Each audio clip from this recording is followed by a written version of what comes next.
Live from SABC headquarters in Auckland Park, Johannesburg, welcome to this Tuesday edition of The Watchdog. My name is Vuyo Mvogo, and on the show tonight... The order of the High Court of South Africa, Gauteng Division, Pretoria, declaring the Executive Ethics Code published under Proclamation number R41 of 2000 to be inconsistent with the Constitution and invalid. We look at the influence of money in politics as the Constitutional Court closes yet another loophole. Our reporters go around the country to bring you stories of how South Africans are coping, or is it not coping, with the electricity crisis. That and more coming up in tonight's episode of The Watchdog, which starts right now.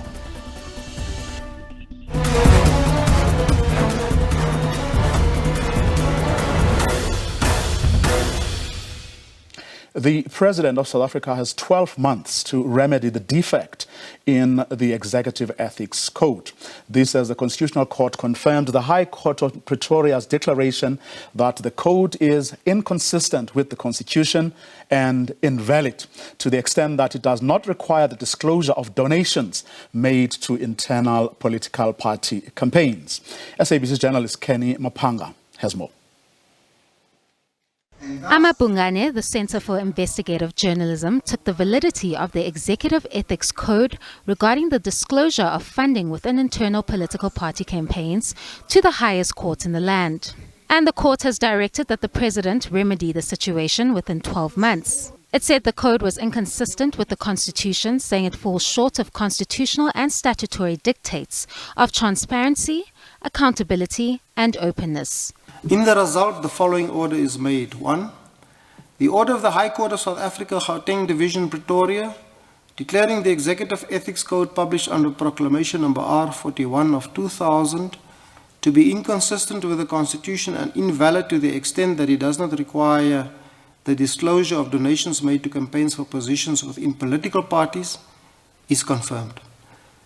2. The operation of this order is suspended for a period of 12 months to enable the respondent, the President, to remedy the defect. The court added that the exclusion from disclosure of donations for internal party elections undermines the Ethics Act and the conflict of interest regime that is essential to promote transparency and to deal with the pervasive corruption bedeviling us. It's part of our campaign for accountability and transparency, and I think in our politics that's particularly important. And in terms of the influence of money in our politics, it was vital, and we're very happy that the Constitutional Court recognized that and agreed with us.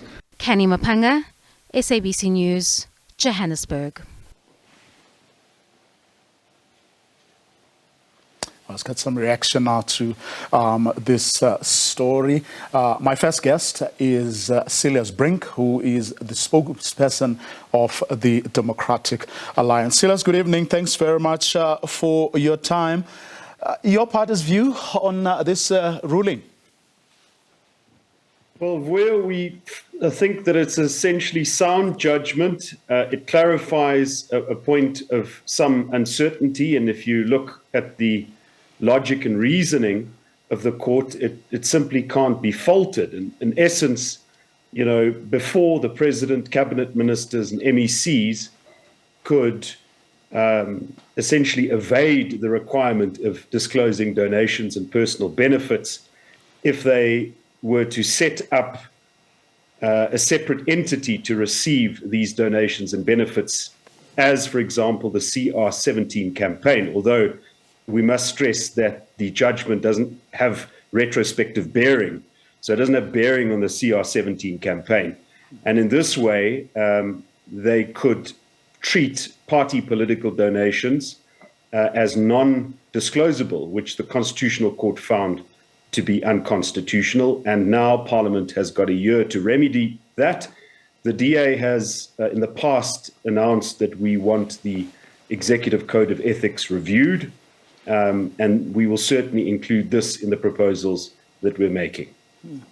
But given the fact that, money is, the lifeblood of politics, is it not going to have unintended consequences? In other words, simply because you are, for example, not, members of, cabinet right now, you may be in future, and you don't think Yes. that this may hurt you? Certainly. And when DA members serve in the executive, then I am telling you now, we will be happy to be bound by these declaration and disclosure requirements. So we know that South African politics is changing.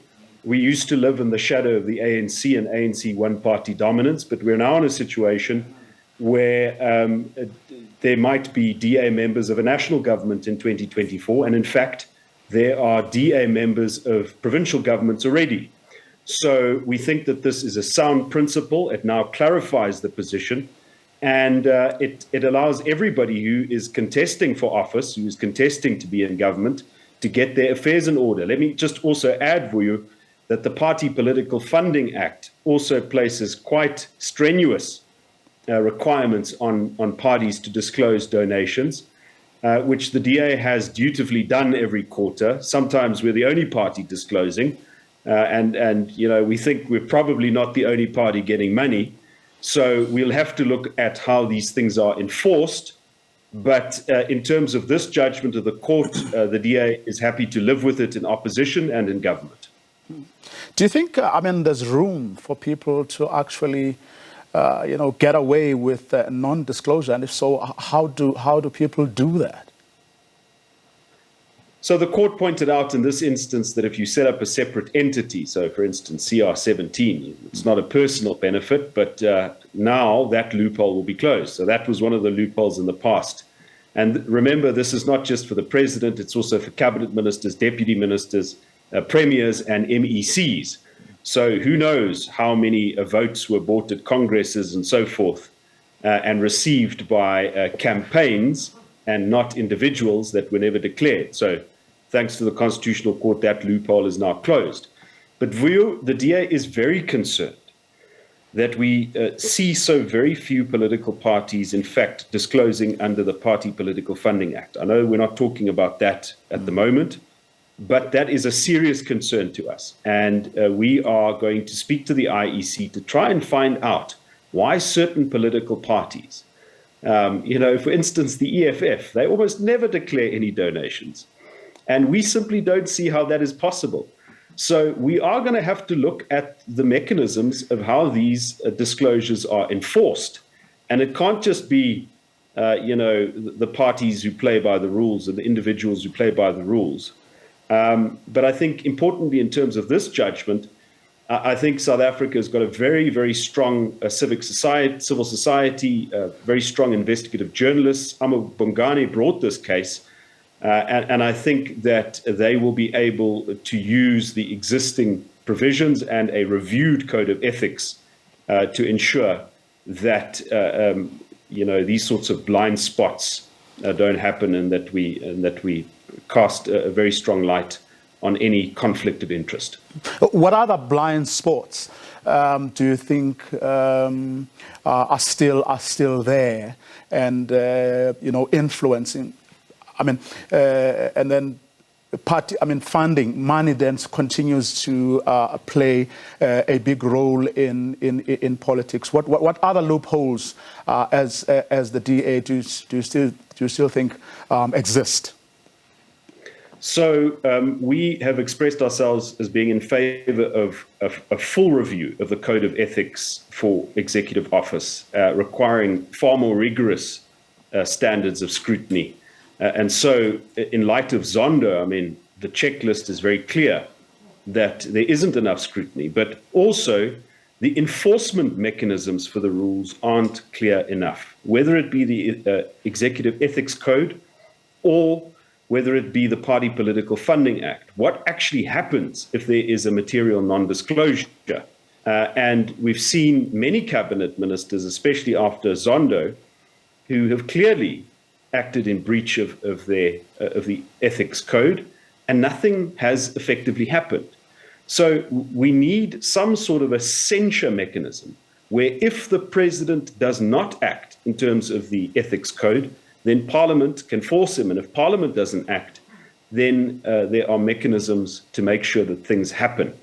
But as with many things in our law, there are some good principles, but then no lever to actually pull once those rules are broken.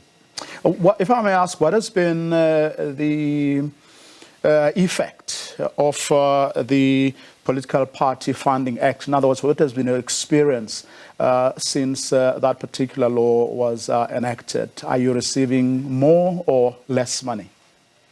It has had a bit of a chilling effect, especially if you are an opposition party, because remember, many companies in South Africa either do business with government or their business interests could be negatively affected if they were to be seen to be supporting the opposition. So I think, we have had to come up with far more innovative ways to collect smaller amounts of money from more people instead of relying on business donors. And this is the unfortunate thing. The ANC is a party with hegemonic ambitions.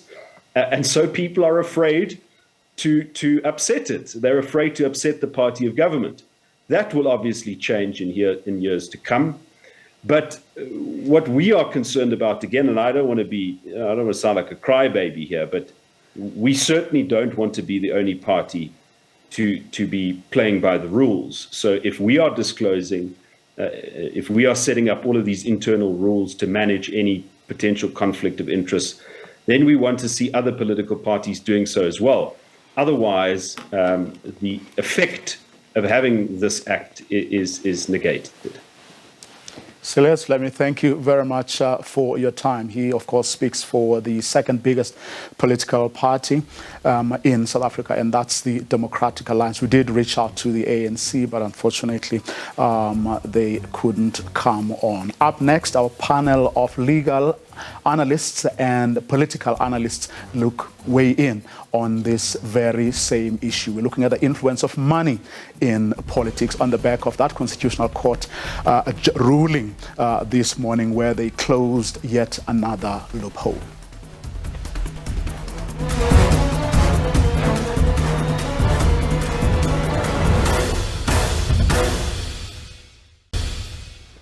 The President of South Africa has 12 months to remedy the defect in the Executive Ethics Code. This, as the Constitutional Court confirmed the High Court in Pretoria's declaration that the code is inconsistent with the Constitution and invalid to the extent that it does not require the disclosure of donations made to internal political party campaigns. Well, to discuss this matter further, I am joined here in studio by Dr. Levi Ndo, and I have on the line Lawson Naidu as well as Mpumelelo Zikalala. Good evening to all of you gentlemen, and thanks very much for your time. Good evening. If I may start with you, Mpumelelo, it's not a surprise, this ruling at all.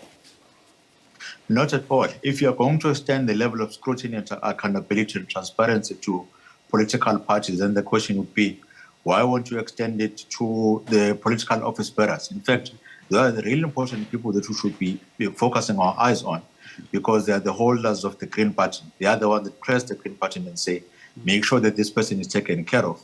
And us as members of the public, we need to be assured that we need to know who assisted you to ascend to public office, who helped you in order you get the power that you have. But we want to make sure that they're not getting any advantages or any sort of undue influence that would allow them to have to be closer to the ear than anybody else who should have your ear in any case.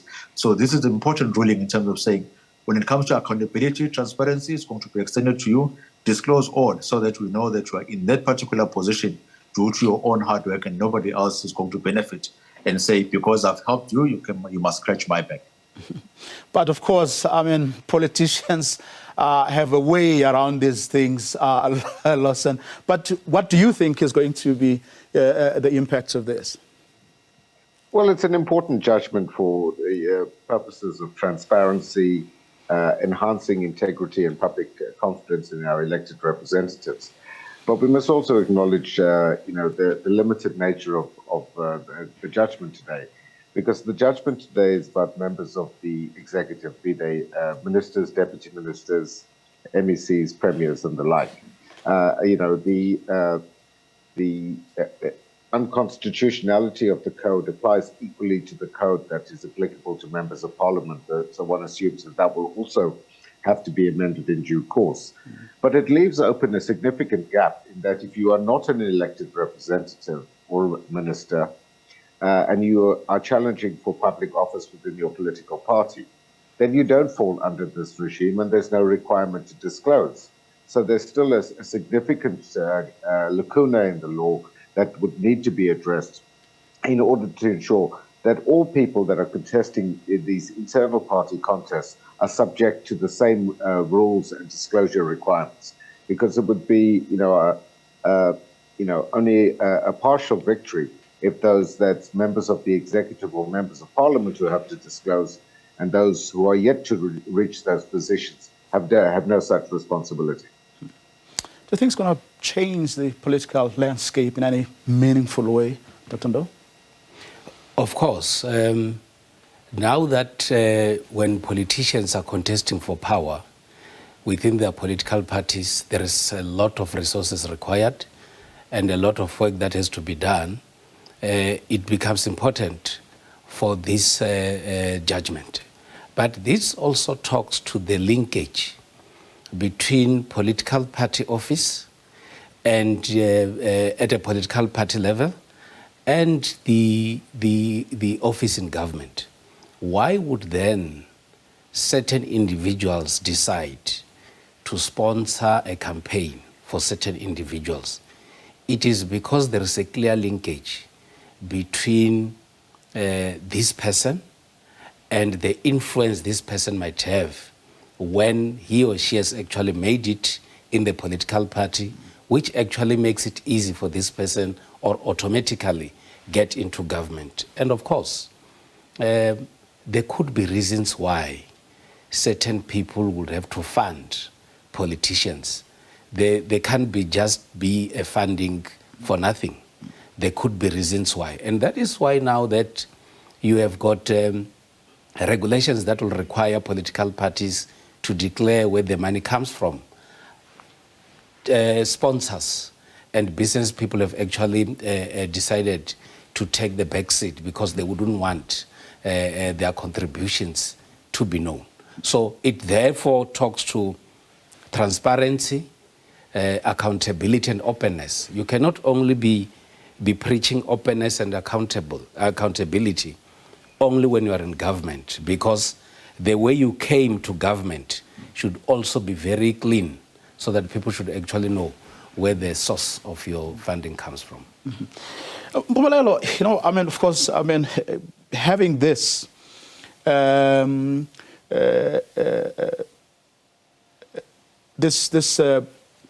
a particular corner closed is one thing. People, as I was saying earlier, always find ways, of getting around, the law. And thanks to organizations like your KSEX, but in this instance, of course, it was Amapungana. That do we always have to, litigate to be able to, deal with these kinds of challenges? Is that the best way to go? Not at all. I could have said this with this particular case.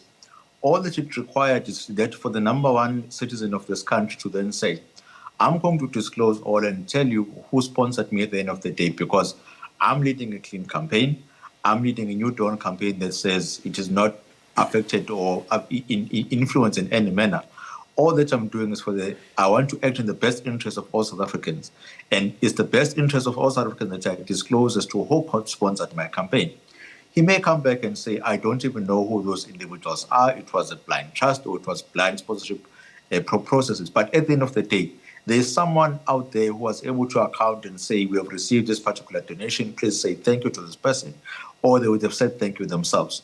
So it should have taken, or ought to have taken, the president to then say, let me tell you who are the sponsors of my campaign, so that I'm able to show that I'm leading a clean government. There's nothing untoward, and there's no one who has a much more closer ear or who can whisper to my ear, and then I'm able to tell all, or to act in a particular manner which is not in the best interest of South Africans. It had to take a particular process of litigation. We do commend the fact that it did not oppose it, and he simply said, I'm not going to file any papers. I'm willing to listen to what the Concord is going to say and take that particular direction. But it could have been better if, at the end of the day, you could have said, this is the opportunity and I'm going to tell all. There's still that opportunity, by the way. He does not have to wait for 12 months in order to disclose. He can come back tomorrow and say, these are the CR17 statements, I'm disclosing all. You can be able to scrutinize and check whether those particular individuals have influences on me in which they don't. And you can see that the only things that I'm doing are to the best interest of South Africans and nothing else. But Mumelo, is it retrospective? No, it's not retrospective. It's going to start to apply 12 months moving forward from today. Okay. Now, if you take that, then it would mean that people who are going to come into Parliament next year, it's only those individuals that will have to disclose when it comes to their own individual campaigns, whether they receive monies from donors or not. It comes back to what I'm saying, to what I've been saying earlier. You do not need the law to tell you what to do in order for you to be accountable. So the president does not need this particular judgment to force him to disclose as to who is sponsored where, or who are the individuals that sponsored him to go into the highest office within the ANC, and also incidentally the highest office within the country. So if you want to say, I'm an independent, uninfluenced politician who is there to serve the best interests of South Africans, disclose those particular statements, because you're going to say, I have nothing to hide. That's where I'm going with my point. Lawson, would it be in your organization's interest to for this to be extended, beyond your cabinet ministers, premiers, and so on? No, like I said, Vuyo, I think this disclosure framework should apply to anybody that's contesting positions within a political party, whether they are members of parliament, provincial legislatures, or provincial or national executive. We need the same rules to apply to everyone. And this is something that we certainly hope is going to happen. And, I agree, it shouldn't take 12 months because this is something that should have been done. There have been several reports of the public protector over the years that has drawn attention of Parliament in particular to the weaknesses of the code, the ethics code, both for parliamentarians and for members of the executive. The legislation that sets this up, the Ethics Act itself, goes back to 1998, and I think this provides an opportunity for a review, a comprehensive review of the legislation to harmonize the disclosure requirements from national, provincial, and the local government level to ensure that the same levels of disclosure are required of all people. And this, as the court stressed in its judgment today, is about the integrity of our public representatives. It's about using these mechanisms as part of the strategy to combat corruption and the dirty influence of money in our politics. So, this is a much broader issue than President Ramaphosa or the CR17 campaign, but it's really about cleaning up the system of governance and ensuring ultimately that there is greater public confidence in our elected representatives, so that we know exactly what their financial interests are, where they get those financial interests, and those disclosure requirements are important, again, as the court said today, in terms of our right under Section 19 of the Constitution to free political choice. And we need to be able to make those choices on the basis of a full array of information about the politicians as well as the political parties that seek our votes. Dr. Ndoto, do you think the politicians are interested in what Lawson is saying, especially those of the governing party? They might not be interested, but the unfortunate part is that there has to be disclosure. And ordinary citizens are supposed to know where your funding actually comes from. Remember, Vuyo, this issue is coming out because of fierce contestations within the parties, wherein a lot of resources has to be used for party contestation. There is still a possibility of having a contestation without any form of funding, as long as members of a political party sit down and agree on leadership, and without the use of any financial resources, leaders can then be elected. But it appears as if there has been a lot of interest from people outside the political space. And there are those people who want to influence the direction of political parties from outside. And obviously, these are the people who might benefit or get certain rewards after a particular candidate has actually made it. And that is where the Concord is saying, you need to disclose so that we know the extent of the influence that we might be getting outside your own political party. Or even if it's coming from within, it has to be disclosed so that everything has to be done in a very open and transparent manner, so that we know how our leaders are getting influence and support. But more importantly, this talks to ethical issues of governance amongst our political parties. I'm also aware that there's a possibility that some might not want to disclose. And obviously, if you decide not to disclose, it's a matter of ethics. It's a matter that has to deal with the conscience, whether you actually want to lead South Africa in an open or transparent manner. In fact, Mpumelelo, earlier, as I was talking to Celius from the Democratic Alliance, he was saying that they want to raise this issue because if you look at the Political Party Funding Act, for example, they do not believe that parties are in fact disclosing. Only a handful of parties, and if you look at the amounts that the IEC, keeps announcing, the amounts are actually very, very small, which leads to many people saying that these political parties are in fact not disclosing, which takes us back to what I was asking earlier, that people have a way around these things. In fact, you're quite correct, but we must remember the motive of why we're engaging in all of this. There's a famous saying that says, he who pays the piper calls the tune. So in this case, we want to know who exactly is paying and which tune are you dancing to. Is the tune of the particular individual that is funding you, or is the tune of South Africans, or the best interest of South Africans? And in order to solve all of that, let's create an instrument in which we are going to be able to hold you accountable. If there's no instruments that enable such, we can't even go to court and say, please disclose. We have reason to believe that there are certain things that have taken place, or if they have information which is submitted anonymously, for example. So it was important for this particular code to be extended or to be reviewed.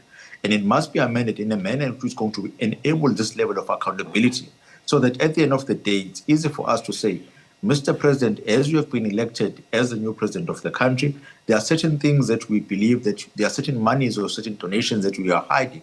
So we are going to hold you accountable by taking you to court and allowing these instruments to hold you accountable at the end of the day. A perfect example of this process is if this particular extension had occurred before the public protector issued her ruling, a judgment or her... Okay, Mpumelo's line is not holding. Lawson, do you think we need to deal with that lacuna, or do you think we need perhaps more and more of these kinds of instruments,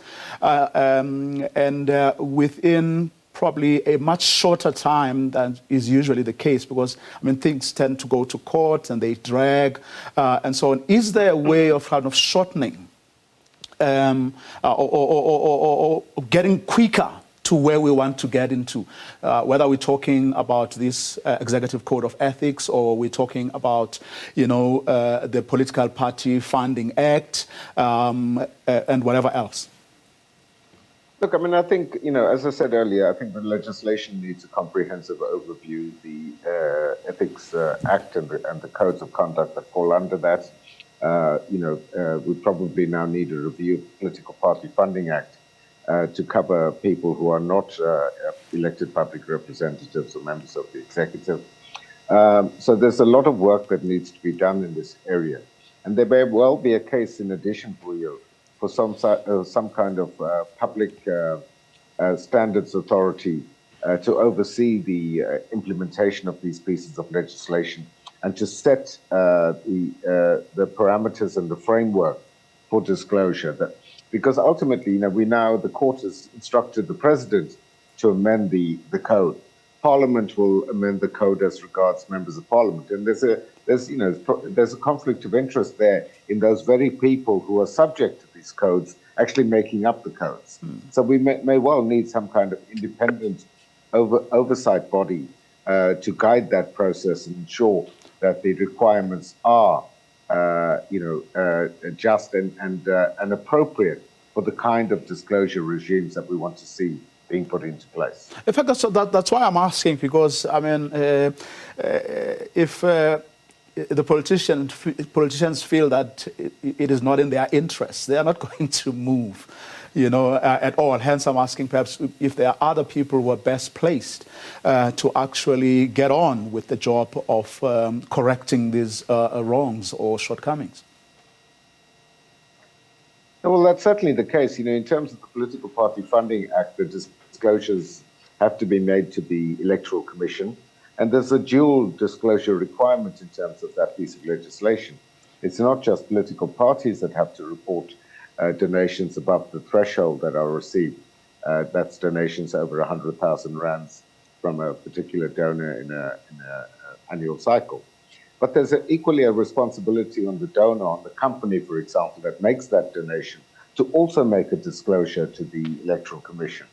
So, there are some safety provisions in the legislation, but unfortunately, the legislation appears not to give the Electoral Commission the ability to go and investigate where there's a suspicion of a lack of disclosure, unless a complaint is brought before the Electoral Commission. Only then, and on the basis of some sort of prima facie evidence, will they be able to go and investigate. So that's something I think we need to look at as part of this broader review. Dr. Ndou, from where you sit, what areas perhaps need tightening over and above your Code of Ethics or your Political Funding Act to really deal with the problem of money's influence in our politics? I think the first thing is that there is a clear indication of mistrust generally, even amongst political parties. This is actually, these are the sentiments raised by the Democratic Alliance, that we appears to be, as the Democratic Alliance, the only party that is declaring, and other parties are actually not declaring. But then let's look at the history of our politicians in terms of compliance. Now you have got the president given the responsibility to deal with this matter, and there is a view by Lawson saying that he might be conflicted, it might also take time. There is an issue that relates to the to the act that has to be changed for independent candidates to contest elections. It has been taken to Parliament, and politicians are actually dragging their feet to do so. So I think this is an area in which clearly politicians are conflicted, and it's an issue that can then also be taken out to other independent individuals to be able to tighten the screws to ensure that the element of conflict that might exist should actually be closed. Because at the end of the day, we must still get people saying, you actually came up with certain rules that will only favor you. Remember the matter that relates to the relationship between office bearers and how they do business with family. Family is actually restricted to very few people, which also opened a very huge can of worms to allow some elements of corruption to take place. So on those bases, there are certain areas that will not need politicians to deal with, because history has actually taught us that in an area where they need to act, where they might not benefit, they actually drag their feet. We'll see what comes out of this one. Let me thank all of you, Dr. Leva Endo, Lawson Naidu, Mpumelo Zigala. Thanks to all three of you for agreeing to come on the program this evening. Time to take a quick ad break. After the break, we'll look at how South Africans are coping with the electricity crisis.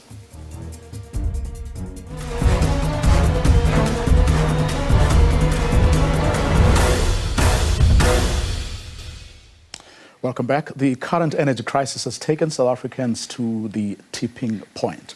This seems to be the general feeling among the country's citizens. But what recourse, if any, is there for consumers?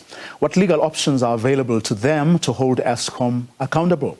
Well, one legal firm says that while load shedding is not technically illegal, there are two circumstances under which an individual or business may claim for loss or damages.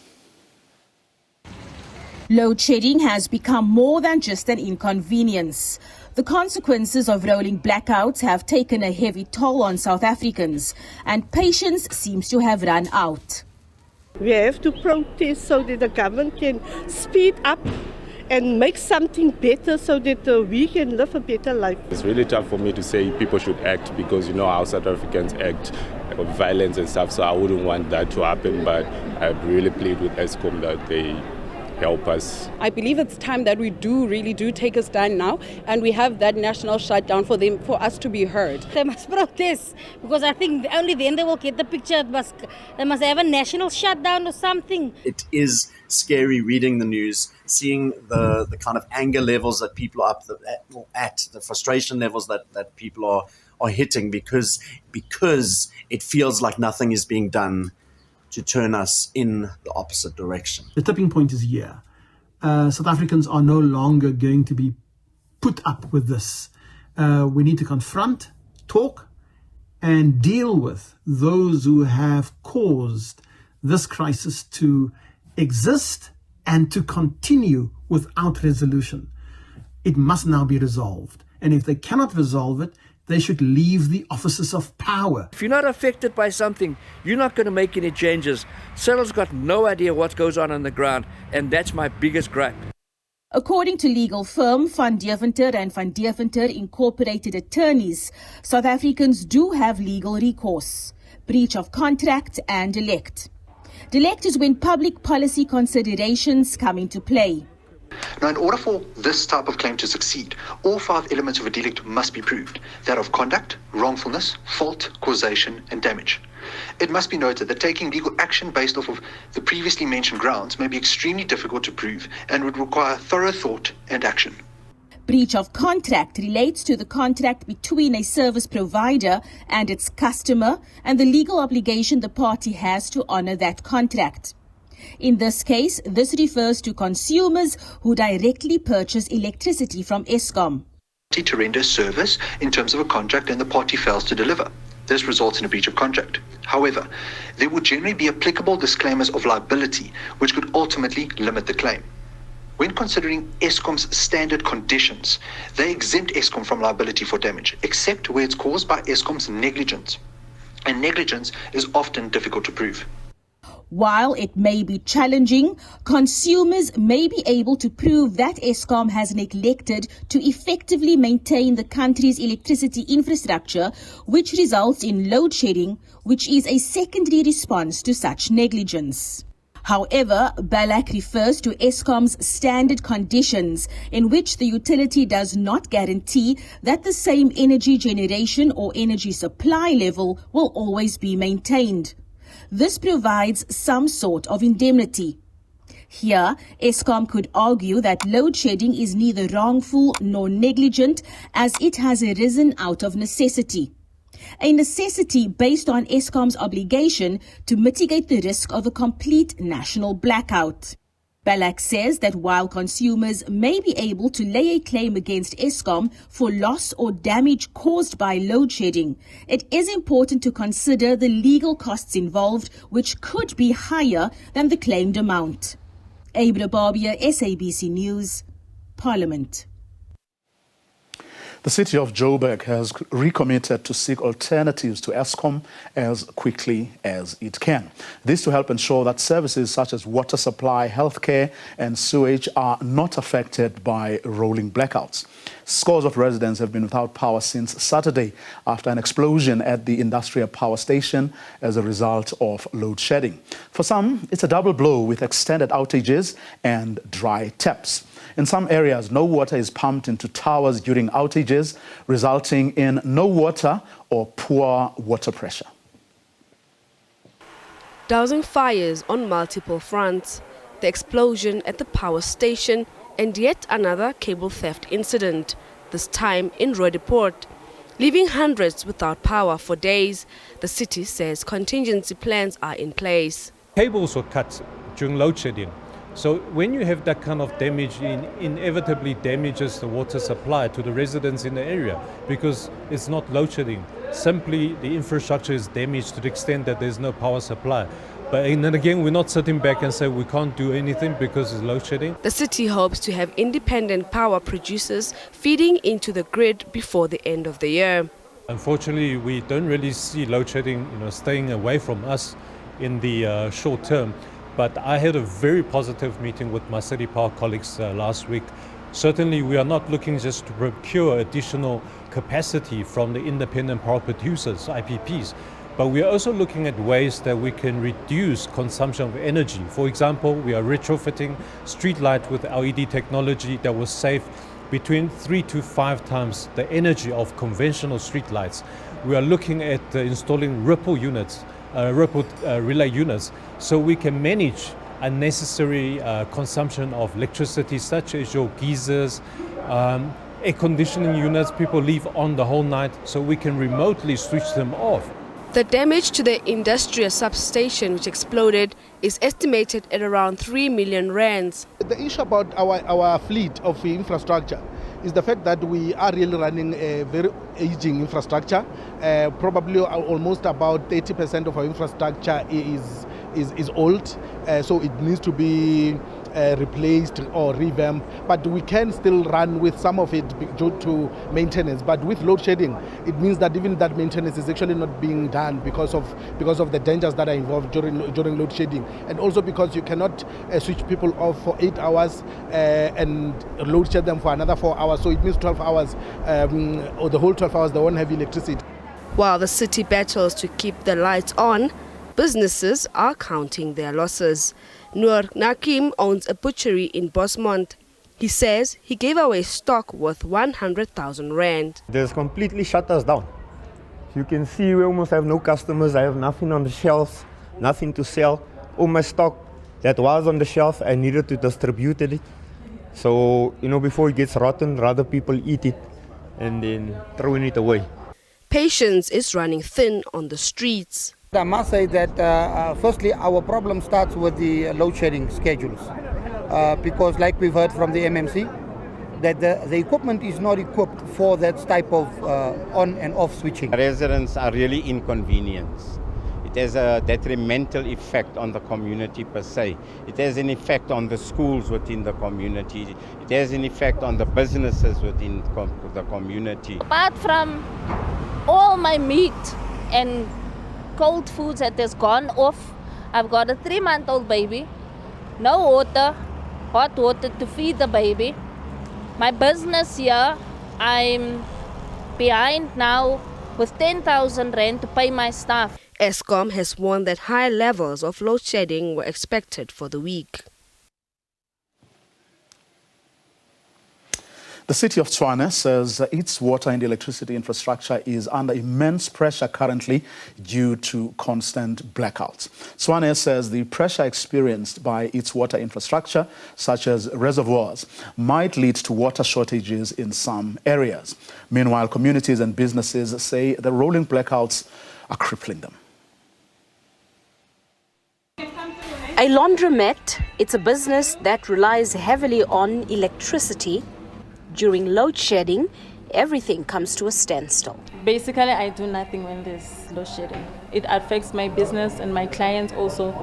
They take their clothes because they cannot wait for, 4 hours, 5 hours, I don't know. It affects my business so much. Muyezwa says when her business doesn't operate, her workers also feel the pinch. They don't get paid.